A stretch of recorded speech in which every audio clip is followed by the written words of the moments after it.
Good morning, friendly people. It's been a while since we've done a Foxwood update. There's the goats finding all the holes in my fence. So just out on a Sunday, kind of traversing the land a bit, walking a goat trail, finding out where the holes in my fences are. And as you can see, this fence is largely imaginary, which is not great for me, but what are you going to do? You can see my girl Sophie. She'll follow me. So yeah, we're just out here doing a quick walkabout. Got some places where we can mend fence. Most places we're just going to need to redo the entirety of the fence, which kind of sucks because that's expensive. Yeah, so we're just kind of cruising around here, being stalked by a Sophie. I don't know if you can hear him up there at the barn, but there he was. Taun, some of you may remember when he was just a little baby in the house wearing PJs for his first few days. He's grown into a really good looking junior buck. Well, I guess he's still a buckling. He's still intact, obviously. Taz's son, the demon offspring of Taz and Samara, which, write your own jokes there. He's going to be our junior buck, so he can breed everybody on the meat side that isn't his mother, obviously. Just to kind of keep the genetics a little bit spread out a little bit. He's got some really great traits. He's fast growing, great disposition, like his mama. But he's probably going to be huge and throw huge babies like his daddy. So he'll be a good one for the meat goat side. And as I said, this fence here, largely imaginary, unfortunately. Or rather, fortunately, the goats haven't really discovered it too much. And when they do, they come pretty much running back to the barn whenever they hear a feed bucket scrape. And they did clean it out, though, quite nicely. This whole area in here was even more riddled with briars and weed trees than that area is, so that's a good thing. There's a bunch of old fence that just got piled up there when we had horses here that needs to be cleaned out. This fence borders what we generally refer to as the hill pasture and the backfield. Hi, Sophie. So this fence was one of the first ones that we did, actually kind of goat proof. You can see it's got the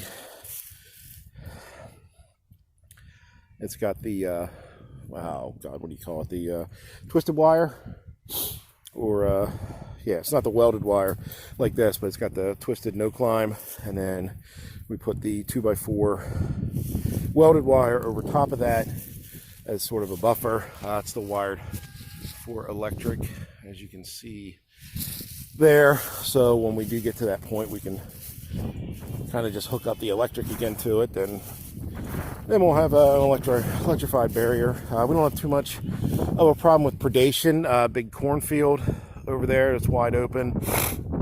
Pardon me, my allergies are killing me. So yeah, predation. Big goat field, or big cornfield over on what I'm guessing is the north side. I don't know. I don't have my compass handy. I always get turned around out here. So on the back end of the property is a big cornfield. Beyond that is a road, which isn't too heavily traveled, but there's a few houses on it. To the, we'll call it left, I guess, maybe east, I don't know, possibly west or south, not sure. That is Mr. Dale's property, Dale and Brendale Acres. So there's no chance of predation there.